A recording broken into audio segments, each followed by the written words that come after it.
오늘은 먼저 21년 전 미궁 속에 빠졌던 백경사 피살 사건을 살펴봅니다. 지난 2002년에 전라북도 전주에서 파출소에 근무하던 백선기 경사가 피살되는 사건이 있었습니다. 목, 등, 가슴 6군데나 찔려서 숨졌습니다. 그리고 범인과 실탄 4발이 장전된 389경 권총이 감쪽같이 사라졌던 것이죠. 자, 그런데요. 자취를 감췄던 389경 권총이 21년 만에 발견됐습니다. 전주가 아니라 바로 울산에서요.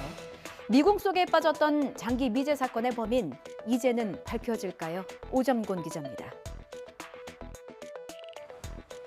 지난 2002년 9월 20일 새벽 1시쯤 전라북도 전주에 있는 금암 이동파출소에서 근무 중이던 백선기 경사가 피살됐습니다. 문을 열으려고 했더니 문 잠겨져 있어요.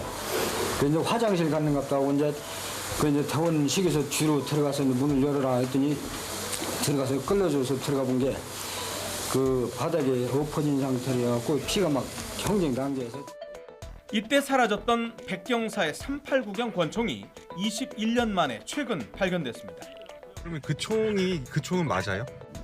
그쵸, 맞아요. 총기 번호가 일치합니까? 예. 흥미로운 점은 백경사 사건과 그보다 1년 전인 2001년 말 대전에서 발생했던 권총 강도 살인 사건이 관련이 돼 있을 가능성입니다.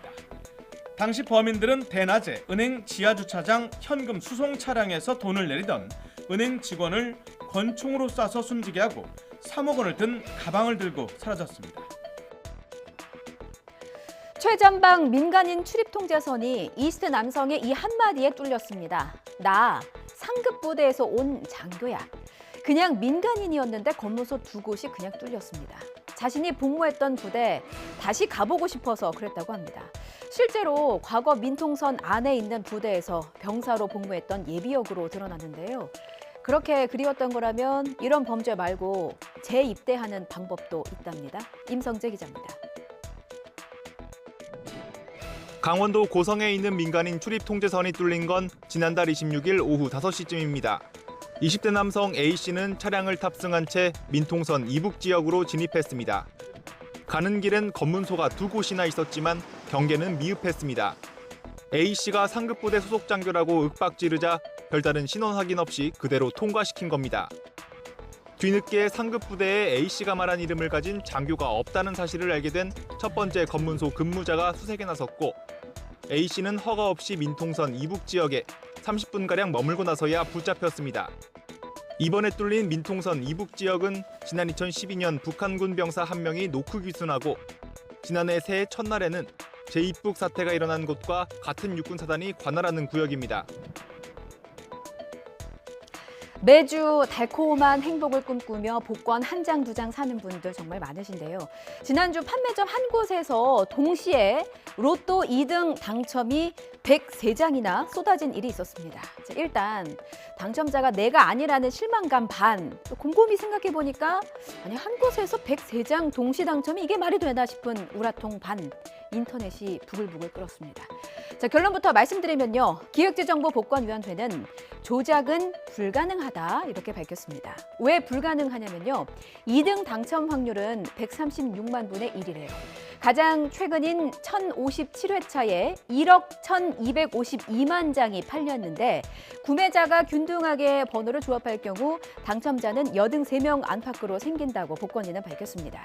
하지만 현실에서는요. 구매자마다 선호하는 번호가 다 다르기도 하고 또 어떤 분들은 가로로, 세로로 혹은 대각선으로 이렇게 자신만의 패턴으로 구매하시기도 하잖아요.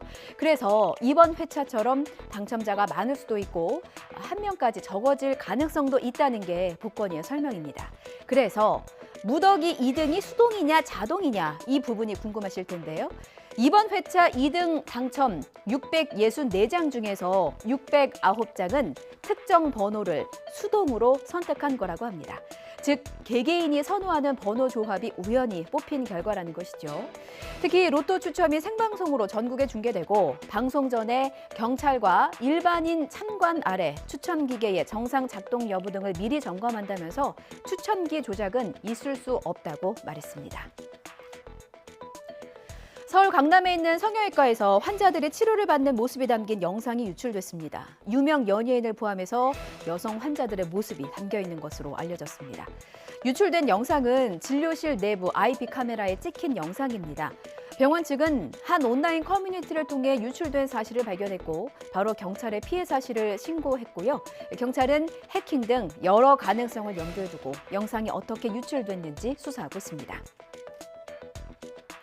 인천 현대시장의 4분의 1이 잿더미로 변했다는 소식 어제 전해드렸는데요. 불을 지른 이 40대 남성은 한두 번 일을 낸 게 아니었습니다. 과거에도 상습적으로 방화를 저질렀고 10년간 복역하기도 했던 동종전과 오범이었습니다. 후안무치한 방화범에게 하루아침에 일터를 잃은 상인들은 화재 피해 보상마저 요원한 것으로 파악됐습니다. 피해 점포 상당수가 보험에 가입돼 있지 않았기 때문입니다. 강성옥 기자입니다. 피해 상인들의 대부분은 월세를 지급하는 영세한 임차 점주들입니다. 정확한 피해 조사가 진행 중인 가운데 시장 건물과 상가 물품, 영업 손실에 대한 피해가 수십억 원에 달할 것으로 전망되고 있습니다. 내가 어떠한 그 실수로 해서 불이 났을 때 옆에 점포들이 피해를 봤을 때 대물 보상해주는 그런 보험이라 그 보험액이 100만 원 한도예요. 자손은 100만 원 한도고 그래서 보험 개념이 없어요. 이번 화재도 지난 방음터널 화재 때와 마찬가지로 이 패널이 문제였습니다. 시장 환경 개선한다고 투명 아케이드를 설치했는데 이게 불에 너무 잘 탄다는 게 문제입니다. 게다가 밀폐형 구조라서 피해를 더 키웠고요.